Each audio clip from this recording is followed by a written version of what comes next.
Some people need everything to be like you go to their desk and everything's perfect. And you go to their dresser and everything's folded and put away. And you go to their closet and it's not just that everything's hung up, but they're color coded.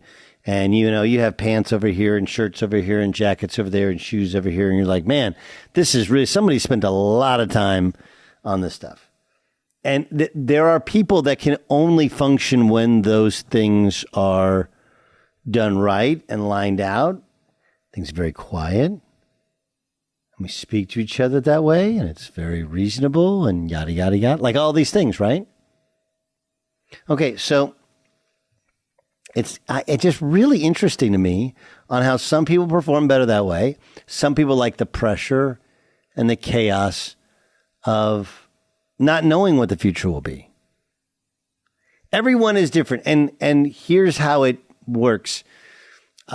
Tell me if this parallel works to you. Okay. Do you remember the show? Oh, man. You can't do that on television. Well, it was like, what would you do? You guys remember? It was like a Sunday show on network TV. And basically there would be scenes where they would put a baby doll in like a stroller and let it roll right by, you know, an outdoor seating area for a restaurant, looking like the baby was rolling down the hill out of control, going to go into a car, going to go into the street or whatever.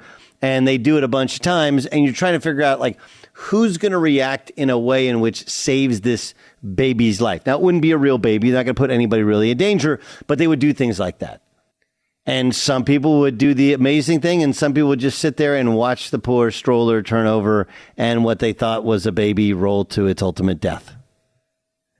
And the idea behind it is everybody says they would do the right thing. Everybody thinks they would do the right thing.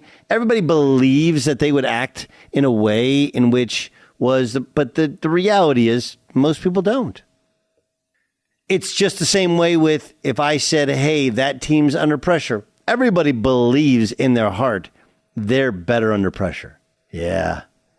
You put pressure on me. That's when because it sounds cool. Reality is not everybody works that way. Some people need security. Some people need calmness. Some people need to know this isn't the end of the world. Some people need to be told, hey, dude, you either do this or you're fired. Do this or don't come back to work tomorrow. Do this. There is no more scholarship. There's no playing time. Do it or be gone. That's the reality to it. Everyone is different. And I bring it up because I heard Jerry Jones, and he said some really interesting things. Right? Jerry Jones was asked the strategy behind letting his head coach go into the final year of his contract. Right? There's a strategy of it. Absolutely, I really do. In terms of getting people's best when their backs up or against the wall. There's no question in my mind that angst, pressure, competing will bring out the best in the game from the coaches and players. But in this game, you have to have some extra fire over those guys that you're in front of. Okay? And that's why it's kind of I'm amazed by someone talking about a job they're doing without a contract. Blows my mind. So the idea is this, that obviously he had to relent and give Cee Dee Lamb a contract. But he believes that he's going to get the best out of Dak Prescott and believes he's going to get the best out of Mike McCarthy because he's going to have them thinking they're coaching and playing for their football lives. Reality is Mike McCarthy, like, you got fired from the Packers and you got the Cowboys job, but he's done a good job record-wise. You just haven't won the playoffs. Same thing for Dak Prescott. There does come a point to where you're like, might walk from this guy. I don't know if the Cowboys would really walk from him, but at least let's see how he performs under pressure. Now, the one thing about Dak is it feels like that's not when he's at his best. It feels like Dak is at his best when the pressure is the lowest, or maybe not, it's not afraid of pressure, but there's just a level that his skill set does not elevate to. Mike McCarthy, the same. But if you're going to put your guys up against it, you got to know it. You got to know what you're dealing with. This guy is better when there's pressure. I've often said that about Peyton Manning in playoffs, right? The reason that Peyton Manning is such an incredible regular season quarterback was in the regular season, he could read the defense, pick things apart, throw the ball. He just knew what you were going to do, why you're going to. And in the playoffs, things get a little hairy. Things get a little crazy. And that's why sometimes it's better to have a Favre who couldn't read a defense, didn't try and read a defense.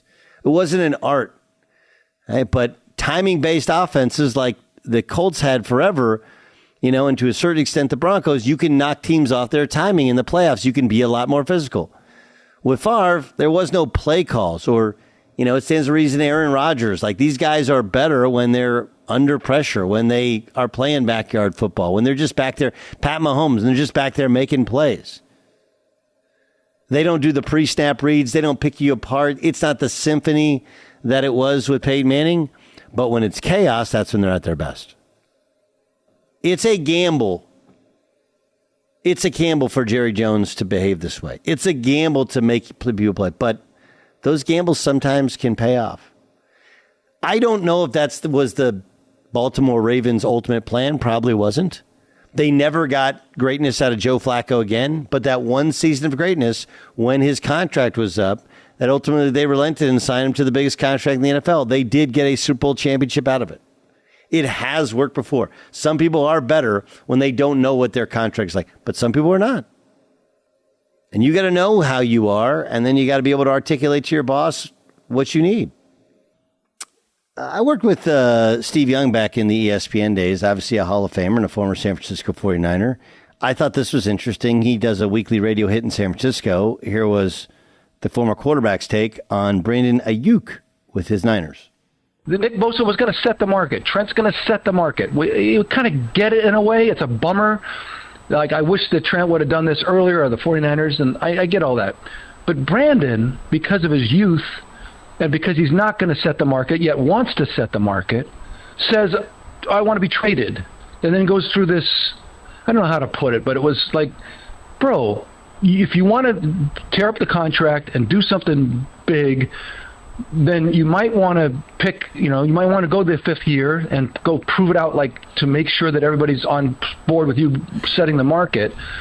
Or if you're going to ask to be traded, then when they make a trade that works for them, you got to say you're up for it. You don't say, oh, no, that doesn't work for me. Because then it was like, well, what do you want? They can get it mended. It's not like they're like broken relationships, but it's stretched. It's strained. And I think at the end of the day, Brandon's now sitting in front of a contract that's probably 49ers have stretched as much as they possibly can. They don't want to set the market. They don't want to do it. They don't think it's the time. It was a very thoughtful answer. I'm not sure of my huge takeaway from it. Jay Stu, what did you hear with I felt like, again, what I heard was normally they don't mind setting the market, just not for Brandon Ayuk and not at this time. And it's a general level of annoyance with Ayuk trying to set the market, and he's not that player. Is that what you're hearing too? I think Steve Young is saying what a lot of 49ers fans are saying. And that is, S or get off the pot. Like, what's going on here? What are you asking for? What do you need? You haven't really told us what you're looking for contract-wise. And you have been uninterested in the trades that the Niners have tried to facilitate. What do you want? I think the answer to the question is, I want to be sent to play with my my bestie in Washington, and nothing short of that is acceptable. And that's not acceptable. Like, we're running a business here. We're trying to win a Super Bowl. We can't get back in return what we want for you.